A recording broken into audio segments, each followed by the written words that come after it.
সকাল, কেমন আছো তোমরা? আমি পৌলমী, আমার আরেকটি নতুন ব্লগে তোমাদের আরও একবার স্বাগত। গাছের পাতা দেখো সব ঝরে গিয়ে জানান দিচ্ছে বসন্ত এসে গেছে। বসন্তকালে বেশ ভালো লাগে, কোকিলের মিষ্টি স্বর, চারিদিকটা হালকা ঠান্ডা ঠান্ডা আবহাওয়া। কিন্তু বসন্তর পরই তো আবার গ্রীষ্মকাল, প্রখর রোদের তাপ আর কষ্টদায়ক গরম। একটু ভালো ভালো খাওয়া দাওয়া, বিয়েবাড়ির সাজগোজ, বাচ্চা থেকে বয়স্ক সবাই যেন আবার শীতের অপেক্ষায়। আমি এলাম একটু বাজারে অল্প কয়েকটা সবজি নিতে। শীতের প্রথম দিকের থেকে এখন সবজির দাম অনেকটাই কম, তবে শীতের সবজিও সবার শেষের দিকে, আর তো এত রকম সবজি পাওয়া যাবে না।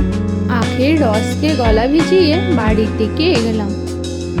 বাড়িতে এসে দেখলাম মা অনেকগুলো সজনে ফুল পেয়েছে। সজনে ফুলও আর শেষের দিকে এবার ডাঁটা ধরতে শুরু করেছে। কচি ডাঁটার নিম জল বেশ লাগে। এই দেখো মা কতগুলো চপ ভেজেছে, এগুলো হলো মোচার চপ। মানে একটা গায়ে হলুদের সেটের অর্ডার ছিল, সেটাই এখন করতে বসেছি।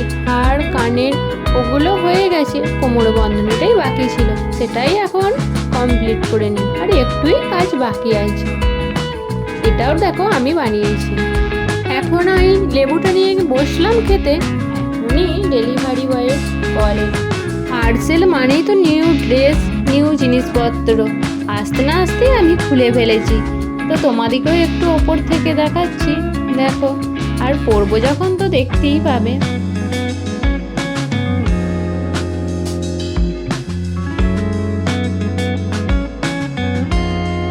বিকালে গিয়েছিলাম পড়াতে গিয়ে দেখলাম এই কুমুটা কেমন দেখো পাঁচিলের উপরে বসে বিস্কুট খাচ্ছে, তাই একটু ভিডিও ক্লিপ নিলাম ওর। সন্ধে মা ভেজেছিল পপকর্ন, সেটাই এখন টিভি দেখতে দেখতে খাচ্ছি। আজকের ব্লগটা এতটুকু, বাই।